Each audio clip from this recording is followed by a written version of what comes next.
Hello and welcome back to the DP World Tour Picks and Bets, brought to you by Mayo Media Network. Skylar Hoke here, joined by Tom Jacobs. As always, Tom, there's a lot of weeks in the year that provide tremendous golf. They talk about, you have all the majors, the Masters, Players Championship, US Open, Live Adelaide. They talk about the environment, the Waste Management Phoenix Open. None of them hold a candle to the Magical Kenya Open. So welcome back to the greatest event that exists. The greatest show on turf is, what it should have been called, right? The fact that it's just got magical in front of it. Like, is the magical bit a sponsor thing? Or is it they honestly just think it's magical? I don't even want to know. I don't want to know the answer because whatever sponsor it is, they're doing a great job. Yeah. I think they've just named it magical. I think they just realized what it is and that's it, right? Lovely event. The only shame is we just don't get a higher quality field, right? And I'm actually a little bit surprised. And I feel golfers, and I've been talking about this with a completely different end of the spectrum in terms of Tommy Fleetwood should just go and enter way more tournaments on the PGA Tour and just get himself a win. There's some DP World Tour players that should just get into this event and just get a win. Like you see the Campillos and the Otegis and the likes of those enter, and you think why are more players of that ilk? Like someone like Laurie Kanza in the day, I would have said fits into that mold. Like he's now got a couple of wins, doesn't really need to do it.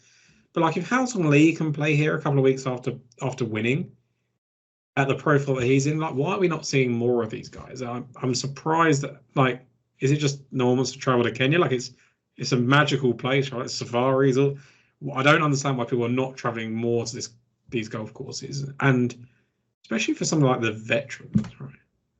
You got to think it's like a purse thing, obviously, too, right? I mean, but still, I mean, the points, things add up. I mean, it's still enough where, I mean, Van Driel, I guess, didn't really do much with the win last year. Ashton Wu didn't do much with the win the year before, right? So I can understand that even if it's a minimal impact, that may be scaring people away with not overloading, but they just had a week off too, So it's nice that the Challenge Tour kind of led into this a little bit too, South Africa into Kenya like that. So there's that's kind of encouraging. Some of those guys get to play all those events and then come and get elevated to the DP World Tour. So I like that angle too.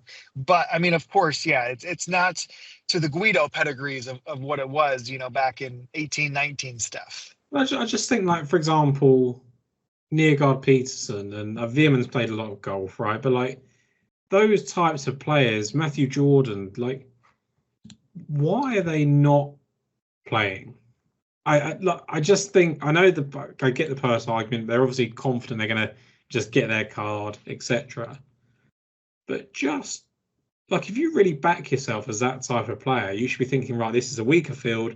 I can go and get a win here, boost my confidence. Because for a lot of these golfers, right, we say that it doesn't matter what they win, they just need to get a win, get the monkey off their back, and then they'll be good to go, right? We say that all the time about golfers, but there's just so many candidates for that just don't play this event. So I don't know, like I guess it is just limited purses, and maybe they're looking at it and going, right, well, there's quite a few weaker events, and I don't need to go to one I don't want to go to. I it's fine. Like I'm not here to kind of tell people what to do, but if I was an agent or a management company, I would be sort of saying like, go and get yourself, and that's not to disrespect people and just say like any of them could just come here and win. Like I'm not even entirely sure I'd back Matthew Jordan if he was here, right? But like he should want to back himself is my point. Like I think he's the type of candidate that I'm sort of thinking about.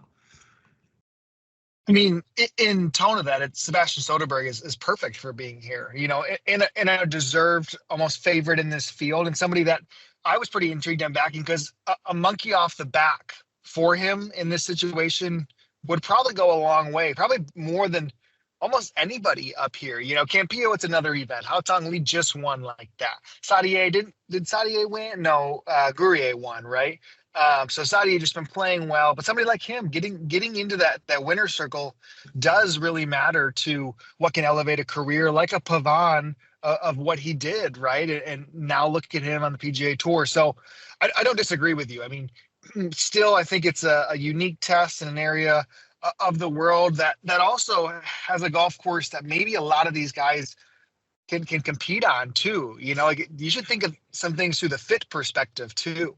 Yeah, like I guess the other flip side of it is like if people just view it as too hard for their skill set and they don't want to damage their confidence for a weak field, low purse event, right? Like it could have also the opposite effect, I guess. But yeah, I'm just surprised we don't in a tour that is renowned for not having as much money as a PJ Tour and not being able to live up to the like go and play some more events then, especially when you just had a week off. Like that's the thing for me. But as we say, we've got Soderberg here. He's 22-1. Campea is 22-1. Haotong Lee 25. Like you've got a good array of people at the top of the market, and for our benefit, like it makes things way more wide open and probably more interesting to bet on.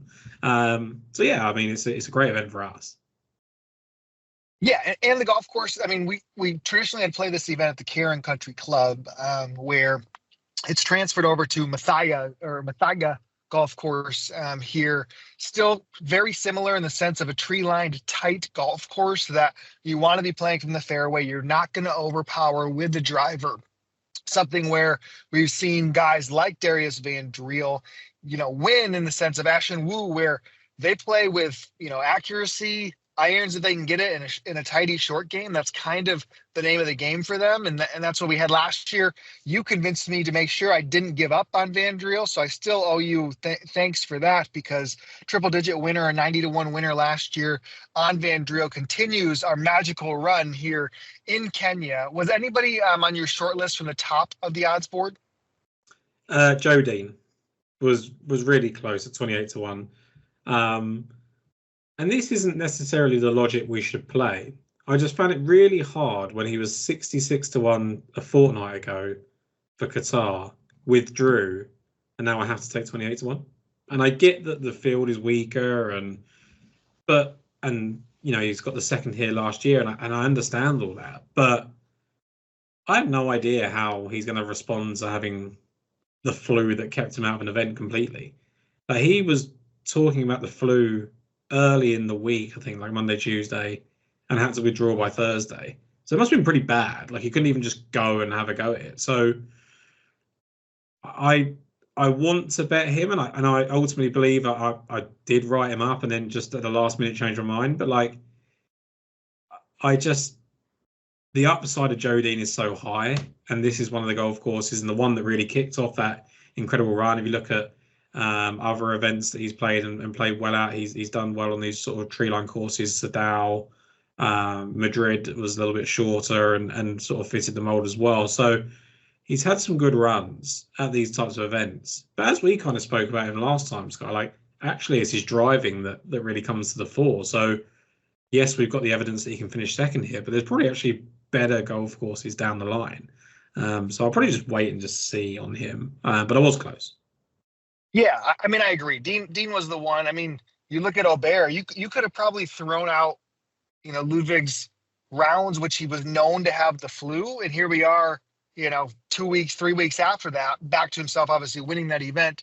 I mean, it's been kicking people's butts, this virus over here, stateside for sure. I'm sure it's over in Europe too. It's been a bad season. So I get that from his end, and totally the number definitely was off-putting. I think Soderberg, for me, like I mentioned, like he's just somebody who, what he was consistently last year, just the best player in this field. I mean, he was in a stretch run of such good golf, pretty much until that Scandinavian mixed collapse, and bounced back now, 5th and the 24th last 2 times out. So, I mean, 22s for somebody like him, I'm just not gonna expect it and be happy for him if it does happen. So I'm okay skipping.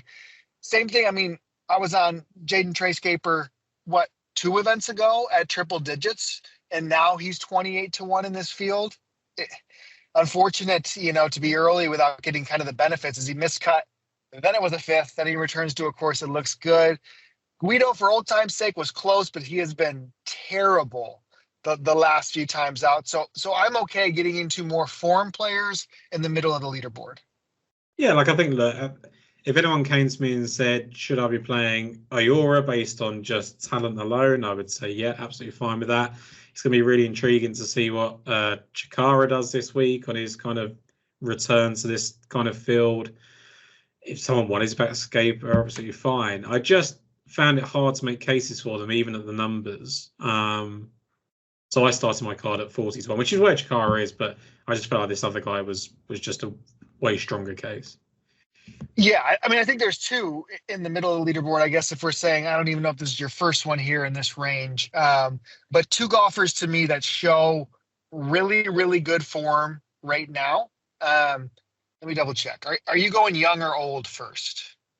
You're going old first. So you go with the first one, and then we'll talk about those two next guys in unison next. Yeah. So for me, John Parry is 40 to 1, and when I just think about who John Parry is as a golfer, he's pretty much a journeyman.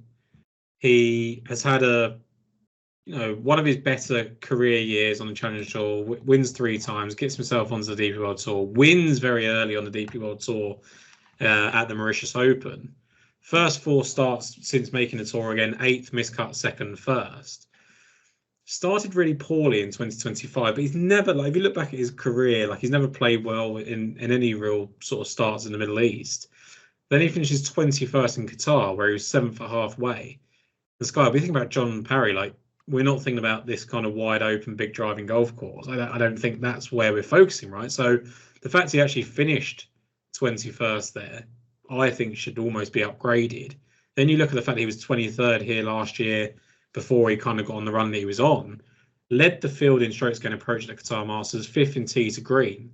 His record in Africa is really good. He's got the win in Mauritius, runner-up in South Africa at the Alfred Dunhill, 4 more top 10s in this region. So I get that, you could say Mauritius and South Africa is not the same as Kenya, right? But just in this part of the world, and probably more so than anything else, just the field strength, John Parry is tending to thrive. And I just think there'll be spot starts for Parry this season. He's obviously got 1 win already. It's hard to envision. I think the reason we see someone like Parry at 40 to 1, people just find it hard to envision he's going to win twice. Right? And I get that, but I think the number's too big considering the only evidence we have is that he's made a really strong start to the season and he won 3 times last year. I just had to take a step back before even talking about him.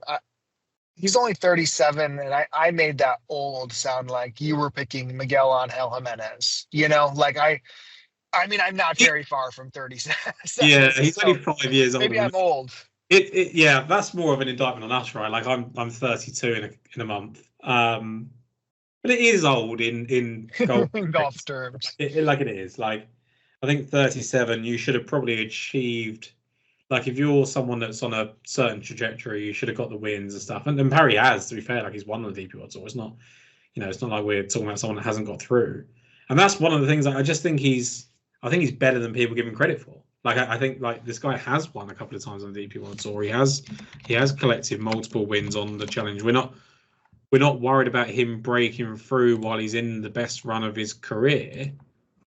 He's already done it. He won in 2010. He's won again in 2024. Beat some decent players at home, or South African players in Mauritius, right? And yeah, I think he's impressive. And no, I don't think this is a person we get too excited about for the whole season. But in these types of events, in this level of field, I think John Parry can do well. 28th in the US Open, John Parry in 2013. Didn't know that. I mean, also too, that Sunday was awesome by him when he won, right? Kind of out of nowhere, showing some junction in the mix. So I don't disagree there. The 2 guys that I was hinting at, though, one on each of our betting cards that we're kind of splitting here, really good form, top 10s for both in the last 2 events. I am going to side with Brandon Robinson Thompson as my first selection. 8th in Bahrain after shooting a 61 on Thursday. Follows it up with a 3rd in Qatar. I mean, he really came on the radar, I think, for me, probably back in 2023 when he was lighting up the which tour was it? The Mena Golf Tour, I think. One of Brad's guys, betting mini tours for him. And then he came out, made the cut at the Open Championship, and really kind of transformed his career. Started to get some spot starts in the Challenge Tour where he won the week after the Open Championship. Comes on, has a strong 2024, wins again there, sixth at Czech Masters. And then you expect him to be the one to really kick on in a first full-time year on the DP World Tour, and just didn't happen out the gates. Now we have really good irons, awesome, around or off the tee play, and he's a really good putter. He just is, and I think his off the tee play is way more built on accuracy than distance, and this should be a dream fit. I mean, I expected somebody like him to probably be 28, 33s. You could price him shorter, even your guy too, with how good the form is and how weak the field is. But I just can't leave off VRT to start my card. The one thing that's funny, because someone messaged me over the weekend and said, like, I really want to like Robinson Thompson, but there's something about him that kind of rubs me up the wrong way, really. And I think he's just got that sort of air of arrogance about him, which is probably going to help him in the long run. Like, it's the sort of same thing that like Matt Wallace has got. I think that like they obviously know they're capable of winning. It's taken them a little bit longer than they suspected. He's got this kind of, he knows he's quite popular on social media. He's got this kind of army of followers already. But just if you just strip all of that back and ignore it, as you made the case there, he is just someone that's trending in the right direction. 8th and 3rd the last two starts, solid enough in Mauritius before the turn of the year. And look, he's a winner. Like he's a winner on the Challenge Tour in each of the last two seasons. So we haven't got to guess what he can and can't do. Bit of a late bloomer, but I think I've said this and people are probably sick of hearing this. Like, I think when you're kind of 31, 32 on the DP World Tour at the moment, you missed a lot of golf for 2 years. And I think we could be talking about realistically someone making this impact at 28, and then you don't batter an eyelid, right? So I do like him. I think he's definitely an improving player. I think he's kind of found his feet. I think he always had that potential to be good, and then now he just looks like he belongs. I think that's the difference.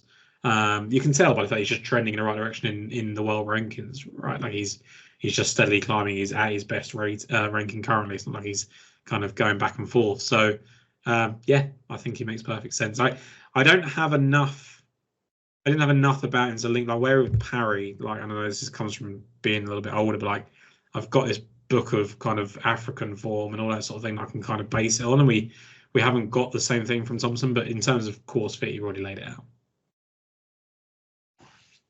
He was a good listen. He went on our friend Craig Thompson's podcast, where you could he's got a bunch of player interviews that early on, I think when he was fighting back into kind of this state of the game, gave some good insight. But I think that Matt Wallace comp is pretty good. Matt Wallace is a winner, yeah. Like it definitely gives an edge in the spot. Now you're going hot out of the gates, young gun. I mean, this is a true young gun, where amateur turned, pro, a year and a half ago.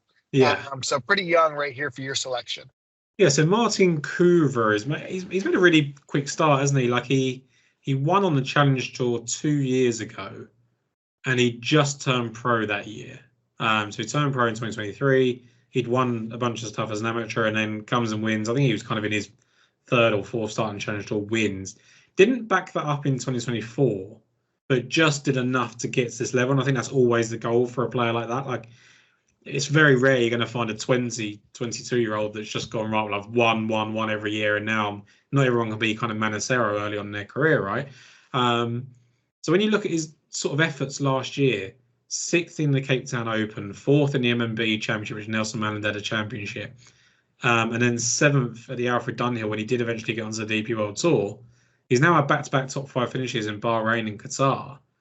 And when you talk about kind of course fit, he is someone that very clearly relies on accuracy over distance. So I do think I don't think he's going to be limited in any way. I think he's going to be long enough that he can kind of compete anywhere. But in terms of just feeling at his best opportunity, I think this is it. Led the field in approach in Bahrain. Didn't do the same like a week later. But for me, just looks like a really high upside talent who's very quickly found his feet at this level. And look, we do see this. We do see people, make hot starts and then disappear. I think we've had like Nick Backham and people like that like they make a hot start and it takes them a while to get going again. I mean, Backham's is probably more injury related than anything else. But if we just sort of zoom out, his last 5 starts, 7th miscut, 4th, 5th. If he makes the cut, he's finished inside the top 7. So it may be a bit boom or bust, and I'd love for him to have made the cut in Mauritius. It's going to give me that added confidence, but I think it's a completely different test. I mean, on my betting card for that T7, I think we had a top 10 with him because he was like 300 to 1 at that first event, long odds. So to come from what he was to that now, I mean, that's kind of a part of what you do on odds boards when you play that well early on at that age. Really good as an amateur too. So definitely intrigue with there. I mean, I leaned into a little bit of course fit for my next selection here at 75 to 1. A golfer that, I don't know, I feel like I've rarely bet because he's somebody that's hard for me to peg because it's way more short game driven than I'm comfortable with. But Aaron Cockrell is just a quality golfer. I think he's somebody who I'd put among the top 5 to 10 short game players on all the DP World Tour, right? I mean, he's somebody who he lost into that playoff or was neck and neck with Herbert. Or was that last year? Was that last year? End of 23? When was that? The ISPS Honda that felt like last year, but it was 2 years ago actually. Yeah. That would have been his best DP World Tour finish outside of the T2 that he had on debut here at the 2022 Magical Kenya Open. He was 21st his last time out in Qatar. And he's just a player. I mean, he made the cut with good irons and Byron, built on that. And if he can find a week where his irons are okay and pair that with what is this normal trusty putter, he's like a Denny McCarthy-ish type of player of the DP World Tour in that manner where you put him on a course where more players are going to play from the same spots that he is, and it becomes a little bit more of a putting contest potentially. I think he can be right up there with the best of them right now. Yeah, so Cockrell was on my shortlist, which is great that you mentioned him because it was kind of a tough leave off for me. I think he's one of those people that constantly exceeds the expectations on golf courses that you just don't expect him to compete at. I think that's a really good asset to have. My one sticking point is he kind of strikes me of like and this is pretty lazy considering he's a former winner here, but like an Ashen Wu type where he's only really got limited places that he can actually win. And considering the amount of times he's been in the mix, had full cards, full playing rights for a number of years and just hasn't won. And that's not to say like he's blown a lot or anything like that. I think for me more it's like a bit like probably a little bit like what you say. You find him hard to peg him as a player. Like I find it hard to go, do you know what, I actually believe Aaron Cockrell can win this week. Like if I was looking for a top 20 bet, he's probably one of the safest, actually. Or at least just one of the most intriguing at the odds. But as a winner, I just find it hard. But he's had those few runner-up finishes. It's not like he's never been close. So, and one of them's obviously come here. So yeah, I think he's someone you wouldn't be surprised if he just got a win at some point. Yeah, that's kind of how I feel. He can run into like a really, really good week on the greens, which he does a lot, and you pair that with getting yourself in positions more often than not, then he can definitely score low. Like the Denny McCarthy thing is like a really good comp. Like I never go into an event thinking Denny McCarthy's going to win this week. I go into the event going, Denny McCarthy makes a lot of sense. He's in good form. If putting is, going to bring you to the fore, then I'm absolutely in on Denny McCarthy. But I never go and I absolutely think it's his week. I can't remember the last time I've ever gone, I think Denny McCarthy. And that is how I feel about Cockrell. But this is also someone that lost in the playoff to Lucas Herbert. And if he doesn't lose to him in Japan, we view him very differently all of a sudden. So it's amazing, like how much we probably overvalue the past win. Like, does him winning in 2023 actually really affect his chances of winning in Kenya in 2025? Only in the sense like maybe he's more comfortable in a situation on the 18th hole with a one-shot lead. But like, it shouldn't really affect the overall thinking of is he capable of winning this event, which he absolutely is. So, yeah, it's an interesting one. I think like what I'm sort of worried about is all of a sudden if he does come good and win this year or win twice this year, for example, do we then go, right, Aaron Cockerell is just this unbelievable talent that can always win? And we have to kind of just, I think that it's so volatile in golf betting. Well, I mean, we've flipped the script on Thomas Dietrich in a week, right? Like, I mean, that's all that it takes is one of those events. And then all of a sudden you see Denny and Rogers in the mix. And could have you had two players change what everyone thought of their careers in a 2-week time span? It's probably polar or too strong of a reaction in both ways. You know, like Dietrich was always a really good player. Yeah, like I think with Dietrich, like it was always a case of actually we were just a bit frustrated this talent couldn't get over the line. He's had a couple of really good opportunities, unlucky in Scotland, etc. Always tailor-made for basically any event he ever played. With like Patrick Rodgers, he's been a serial loser for 10 years. And I don't say that with any sort of enjoyment. Like I really like Patrick Rodgers, but he finds every single way to lose. And had he have won at Torrey Pines in that level of field, we would very quickly go, well, remember what Patrick Rodgers did at college. He was always this elite talent. He's going to now go on a run. And we would have just completely forgotten about the fact that for 10 years, he just couldn't find any way to win. And that will be because Patrick Rodgers always makes sense from a betting standpoint, always looks good in terms of strokes gained and all these kind of things, that people get this fatigue of betting these players, and we just get too overreactive on players like that. Whereas someone like Aaron Cockerell, like, we're not going to get burned by this guy, right? So to bring it back to the pick, like, you're going to pick him twice a year, and this looks like a good spot. Now, you don't have another selection until we're 200 plus. Is there anybody in this range? I had a few that I was very, very close on. Anybody else that stuck out to you here? I don't mind Pavan. You mentioned him earlier. Like, I think he's playing some good golf now. Oliver Lindell is someone I've sort of flagged at the start of the year as a guy that I think is the most likely to have success off the Challenge Tour, and I can see this being a good week for him. Those are the kind of couple ones from that range. I looked at Jamie Rutherford just because of all the Challenge Tour form, but like I just find it hard to think that he's going to just completely step up.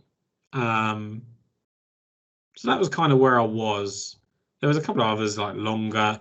Wenyi Ding as well. Like I think at some point he's just going to come good, and he kind of perennially is in his price range and maybe just needs a shorter golf course, right? So there's a couple, but like none that I had a real strong take on, obviously.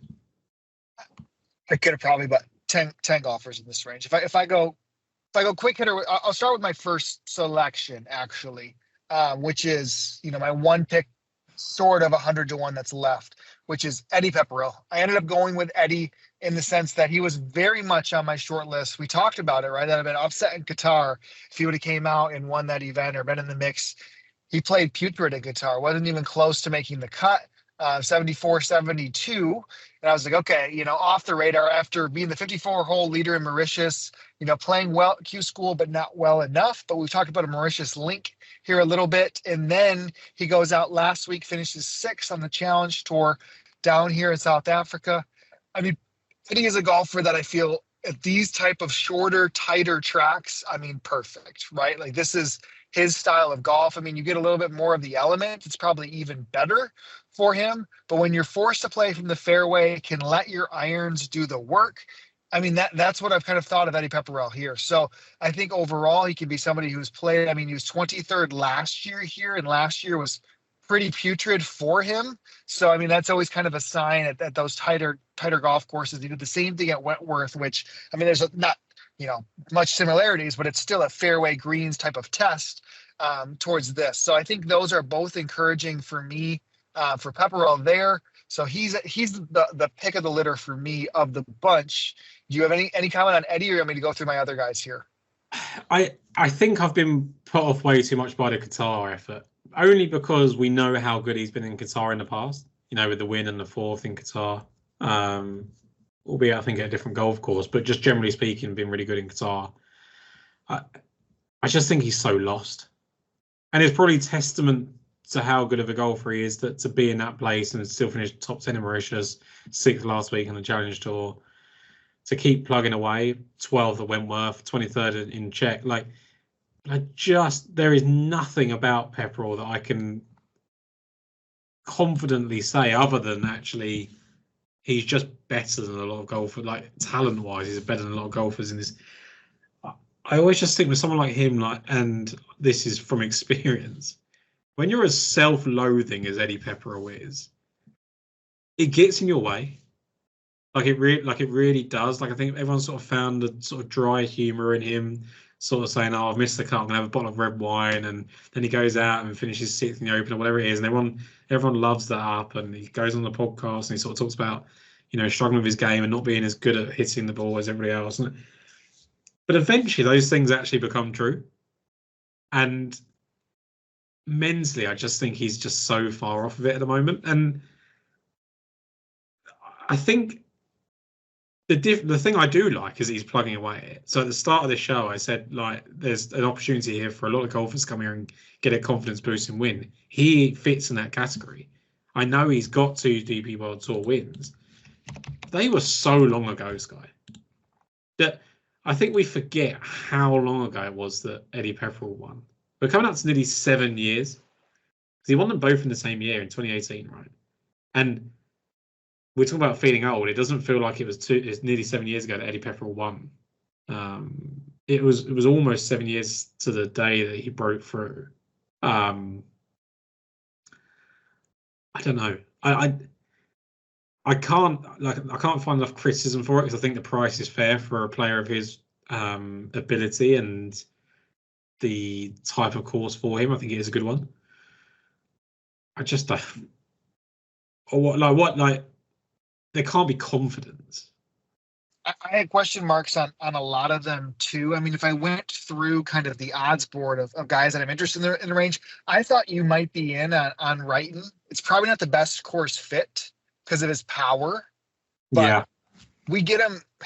I don't know if it's next week in South Africa or when we get him, but he is somebody who definitely is on my short list coming up with the off the tee approach combination he has.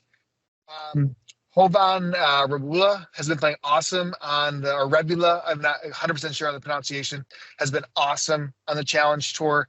Too, yeah. He was somebody. Nacho won at what I consider a comp course here, the Sudal Open or Rinkfin, where Guido had also won. Nacho kind of in that range here as well. Minkyu Kim showed some life last time out. That was somebody who, man, you get him with a good start at 8th. And likely what I would think is a decent course fit too, because he's not powerful. He's more accurate. I don't know. Like, would I be surprised if he won? Honestly, no, because he's kind of like a big time, player on his tour leading into here. But that was when I was very close on. Yeah, Minkyu Kim is ironically someone that I should have mentioned when I was reading off people, because it was just like, it's been so volatile, like 20th, withdraw, miscut, 55th, 8th. Like, it's so hard to really put okay, he's doing this and it's been consistent. I mean, the guy has won at every level that he's played, right? Like, he's played, it's like whatever Pro Tour that he was playing before. Then he goes and plays Korea, Challenge, Asian. He's won on all of those tours. He's played well in Australia. Everywhere he's played well. He was 31st in the Open, right, in 2024. So, I just don't know. I don't know enough about him to feel too confident. Jovan Rebula was a good one. I thought, again, him. I had the same feeling with Rebula as I did with Rutherford. I was just worried, like, are they going to not step up? And it's weird because we've sort of started with this as a really weak field. We should be able to sort of get a winner here, sort of thing, and then I sort of talk about Rutherford and Rebula not being able to step up, but I do still think there is enough of a gap that you question what their form looks like when it gets here. Yeah, Minkyu, I think, would be the one that would sting with me, just because I think the ceiling is there. That might be, if I'm adding one more, I'm going to think on that through the rest of the show. He would be the one that I feel most confident off of just the gut of how I'm betting on him being this year. I mean, Casey Jarvis is probably similar too in the way, but I just feel really good. I didn't realize, I mean, we talked about Minkyu. I know he's young. He's 23. So he said 8 years ago or 7 years ago was the last time Eddie Pepperell won, right? 2018. That's the same year Min-Kyu Kim won on the Challenge Tour. At what age does that make him when he won on that? 17? 16? Maybe? Man, Like, Tom. I mean, yeah, that's crazy. but that's the thing with, and yeah, I honestly, I just didn't know too much about him, other than Yeah. just like the pedigree. And he's great in Korea, he's great in Asia, he's played really well, but I don't think we've seen enough of him. Like, I'm surprised he's not played more DP World Tour stuff. I'm surprised we haven't come across him before this season. That was what really, and I think going back to kind of our earlier conversations a couple of weeks ago of like, have we overvalued these players? We think they're just going to come from Japan and be really good, and I just worried a bit with him, like career Asian sort of stuff. Obviously, one on the Challenge Tour, like you said, like he's a 16-year-old, 17-year-old, but yeah, I mean, he's like the high upside guy, I guess, at 23 and 80 to 1, and just come off the back of an 8th place finish. Yeah, 100%. So for me, if I'm going next, I'll graduate into the triple digits here to get us. So Daniel Young, coming off the Challenge Tour, 4 straight successive improving of performances, right? Starts off the year 50th, 38th, 14th, and 9th his last 2 times out. Last year, Challenge Tour player, pops up at the Magic Kenya Open, finishes T42. I mean, nothing too crazy to write home about. Opening 68, Saturday 68. A golfer where, he's been I would say around the block, right? He's 33 years old. He was on the DP World Tour back in 2020, which didn't see him have a single top 40 finish that entire year for him.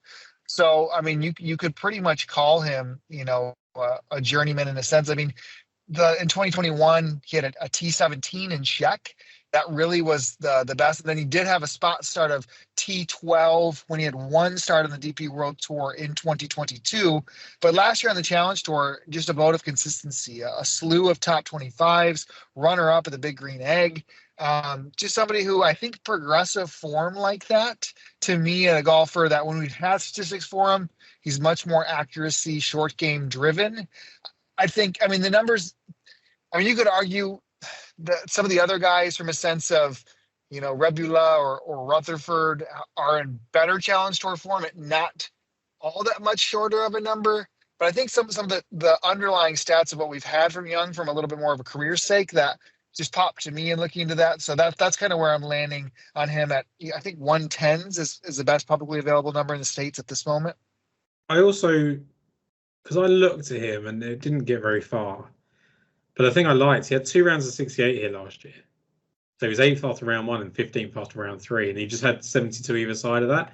And 72 is, like we've said, it's a tough golf course. It's not, it's not just completely easy to overpower or anything like that. So it's almost like he is capable of going low enough here with the 68s, and he's probably learned something from the 72s, right? I think that's probably fair to say. So, Nashin Wu went 69, 68, 66, 65. Like, he just grew into the event when he won it.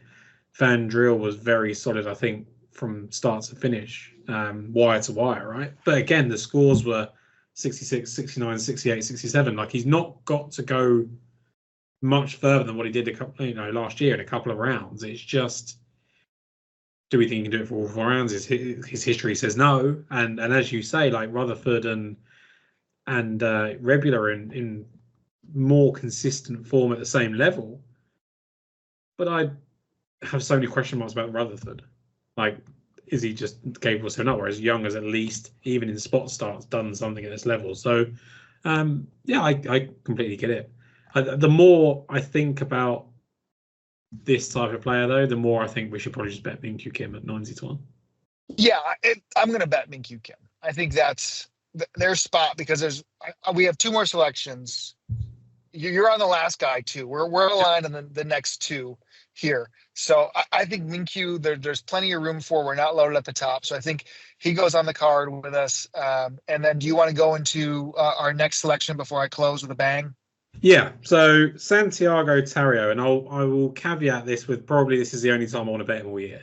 I don't think I'm ever going to bet him again. As far as unless he just suddenly, does something this week and is a big number again soon. But there are very limited places, and this is a theme of these players we talked about all pod, right? Like there are certain players that just have 3 or 4 courses a year that they can compete at, and this is one of Tarrio's. This is basically how he keeps his card. He's played here 3 times, 26th, 3rd, and 11th. What I liked about the 3rd was I think he'd finished 13th the week before in India.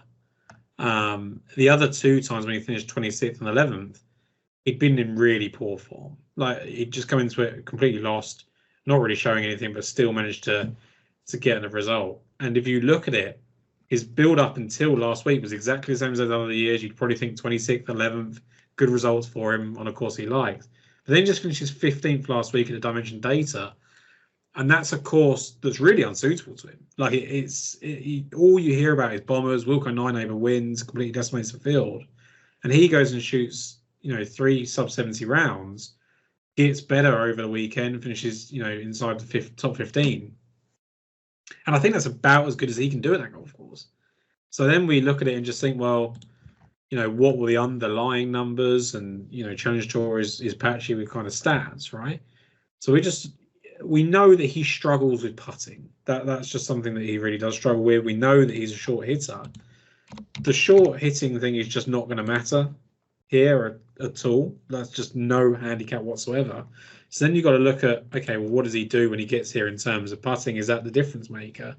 We don't have the strokes gain data in the way that we normally would, like on Data Golf or anything like that. But he's obviously confident enough around his greens that he makes the cut every single time he plays here. And I think the first time he played here, the putting wasn't great. But I just think there are certain events where course specialists are worth betting on, and this is one of them. And when he is, I think he's like 220 to 170 in certain spots. He's such a big price for someone that's so good at this golf course and proven over 3 years. It's not like we're going back to the well about someone that finished 3rd 3 years ago and has never played well since. He's been 26th, 3rd, and 11th every year. So again, it might be that you combine him and Cockerell with top 20s because you don't believe they can win, right? I'm absolutely fine with that. But at the number in a field that's this weak, I thought he was worth playing.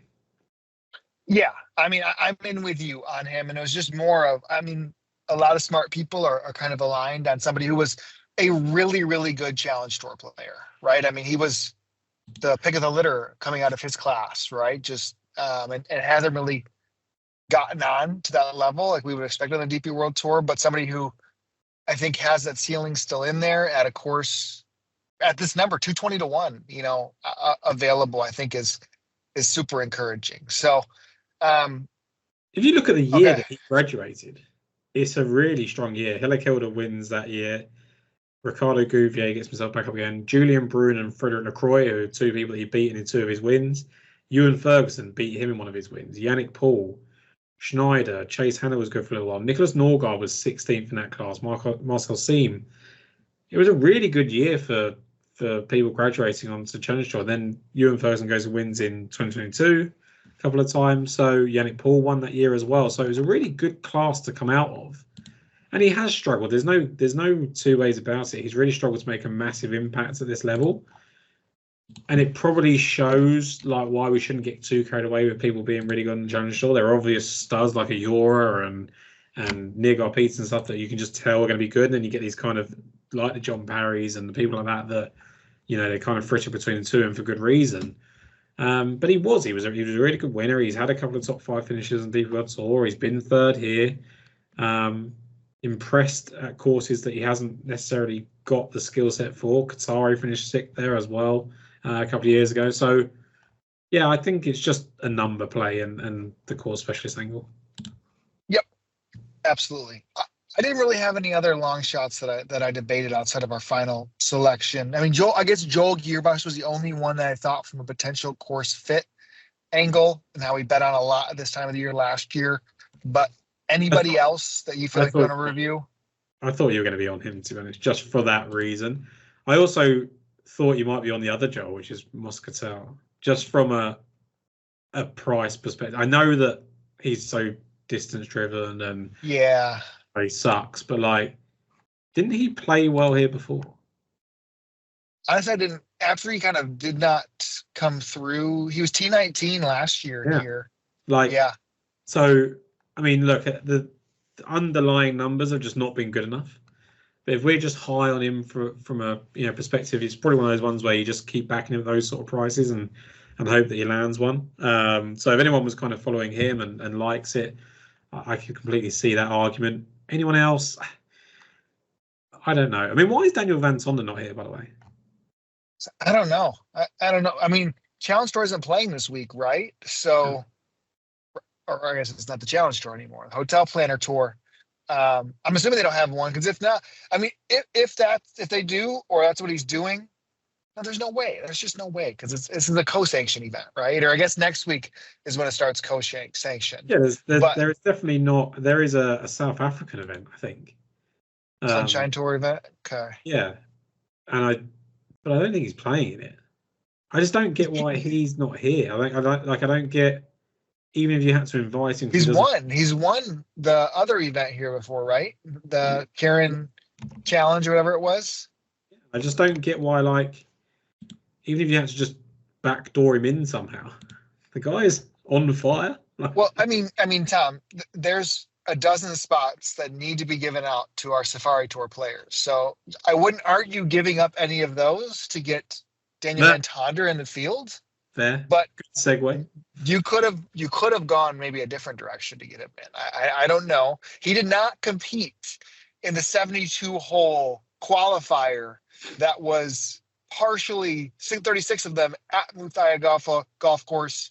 He's not grinding with the Robinson Chinhoys that used to dominate over down here in Kenya, or Greg Snow, who has been every event Greg Snow qualifies for, when we talk about Kenya events, when he just dominates the Safari Tour. But there's one guy, and the best part about, the guy that we're betting here is this is the second time we've bet him, Tom. Markets no respect for what it was. There was even some leaks early on of insiders getting on this selection. One being Paul Shagg, our producer here, that gets him and Mayo on early, because once the tip goes out, we know there's slashing a zero off of this price. But we're going back to the Kabugus. You remember there's twins, maybe not twins, brothers yeah, for sure. A couple years ago, Muthaya, I believe, either fought with a cut line or had a really good Thursday. That's the older brother. We are going back into, so last name spelled Kibugu, Kabugu. I think it's Njorg, Njoroge. Now, it might be a Njorg Njong Kabugu on some of the books, 2 first names or middle name included with that. But just seems electric. I mean, they play out of this golf course. This is their home golf course, right? And I mentioned off the top, I mean, I had to go searching, Tom. Normally, the Safari Tour was something you could find. They had a website, they had an Instagram. They haven't posted in 53 weeks, Tom. So I had to go digging to find any of this information. So there was a 72-hole qualifier where 8 guys got into the event. 15 under won it for our Kabugu, for Njorg Kabugu. He won that event. Again, 36 of holes at this golf course where he practices out of. Missed the cut when we were on him. Last year, there was a story of one of the Kenya golfers who made the cut on the number. It was an awesome story last year. I believe Ronald's back in this event this year. That was his first name for sure. But won the qualifier. There was 3 more golfers who qualified. I think it was an 18-hole, maybe a 36-hole challenge to get in there. So basically a dozen qualifier spots. Favorite thing I've ever found in research when we look at it, right? I mean, if we look at the way he described his game right now, he goes, I hit the ball well and executed my game plan. It's been a great experience building towards the Mayo Kenya Open. I hope to carry this momentum forward. My putting has been phenomenal, but my wedges have been diabolical. So if that quote ended right there, Tom, we would have spent, mortgages, anything that we could right there. Then he goes, I need to work on that. So diabolically bad is his wedge game. if it's diabolically bad and he's shooting 15 under, Tom, what happens if he figured out this wedge game over the last couple of weeks? Upside, ceiling, investment, buy now, man. So this is the Kabugu we're betting on. And I think you're burying the lead. He was 5th after 36 holes here 3 years ago. I mean, so if we look at it, that's the right Kabugu, right? Because we've been wrong on the Kabugus before. I believe that's the correct Kabugu from 3 years ago when we were on Robson Chinhoy. Yeah. And then the year after, when I went back into Kabugu, the brother played well. So we've been off on the Kabugus. Yeah. But I think this is the year we get it right. Kabugu, 70-66 to open 3 years ago. Shoots 73-77 on the weekend. Obviously a life-changing event. Like, you cannot, we cannot question it will be completely life-changing for this guy to get a DP World Tour win, right? And that's why we're shooting 73-77 over the weekend. He finished 14th in his last start, recorded start on the Big Easy Tour as well. I don't know how to further fuel to the fire, but the guy's 4,000 to 1. So he was 5 on, so again, I don't know what the setups are here, right? But again, playing Muthaiga Golf Club on January 27th, so 3 weeks ago, a bogey-free 66 for him to get off to the lead. You can't think, maybe the pins are easier, but again, it's this course, not that long ago. Herm just to the, hair is phenomenal with the visor. Just unbelievable combination. And the odds. And the odds are just beautiful. So, Njorg Kabugu on the card. He's 21. We've got so much stock we can keep buying in this game. We've got so many years of making this bet. 4,000 to 1, Tom. We can lose literally forever. Our kids and our kids' kids and many kids after that can keep betting. We don't pass anything on in life. We just pass on Kabugu betting slips. Then we've done something correct. The guy's hair is literally electric. Where is he? 4,000 to 1? It's just infinite in some of the spots that I'm looking at. So, top 20. What's the longest top 20? I found a 65 to 1 on a top 20. Anything longer over at Odds Checker? Let's have a look.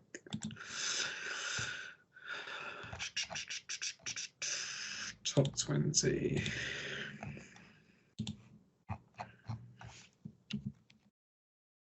$65. I'm placing, way more investment, of course, in the win only market. Yeah. He's half the price of his brother in terms of top 20s. Right. I did notice that. The guy's going to win. Could you imagine? Well, he was 5th after halfway, when he was 18 years old. Words got out. They know that we're even recording. He's down to 50 to 1 in some spots for a top 20. So we need to end this podcast now to make sure everybody gets this price in before slashed. He's going to win. So let's just make this now. Yes. Okay. Let's review betting cards top to bottom for the Magic Kenya Open. You go first. Yeah. So for me, it's John Parry at 40 to 1. Martin Coover, who I believe was 60 to 1. Is that right? Min Kyu Kim now 90 to 1. And then Santiago Tario at 220. And then, of course, we're now back in Njorg and John Kabugu at 4,000 to 1. Even with 10 places on Bet365 Sky, 2,000 to 1. Okay. We're getting some good action. I like that market a lot because 10 places, what do they pay it at a fifth? So you're getting a 500 to 1 or 400 to 1 top 10. Oh, that'll pay some bills. So, okay, before I read my card, again, I want to make sure I give a shout out to the audio listeners on the Magic Kenya Open week. You can find us at Daily Fantasy Sports Picks and Bets, the mix, available on all your podcast platforms. Again, we appreciate the support, the love. YouTube comments that go a long way supporting us. You can find me at Skyhook DFS, at Tom Jacobs 93 for Tom. Again, this is something we just love to do, and this event especially is close to our hearts. So for me, Brandon Robinson Thompson at 50 to 1, Aaron Cockrell 75, Eddie Pepperell 75, Daniel Young 110, Santiago Tario 220, and our Kabugu. Make sure you bet the right one. I've had these tweets after the fact. I bet the wrong Kabugu. Is your Kabugu? Look it up. Find the tweet. DM me. Whatever you need to do. The correct Kabugu at 4,000 to 1. We get the 2,000 to 1 top 10 market, the 50 to 1 top 50. Of course, the first round leader market for him too. Would not leave that out. Sky, are you betting Min-Kyu Kim? Oh, yes, Tom, good call. Min-Kyu Kim, best price in the States. 90 for Min-Kyu, 90. That's where it was pre-show. Let me just double check here. Yes, 90 to 1 for Min-Kyu Kim. Good call there. And that card will be tweeted out always Wednesday afternoons too. So thank you as always, Tom. Appreciate you. Best of luck. Best trophy in sports, best event in sports. Enjoy the Magic Kenya Open, everybody. And you. It's your major. I'm looking forward to it.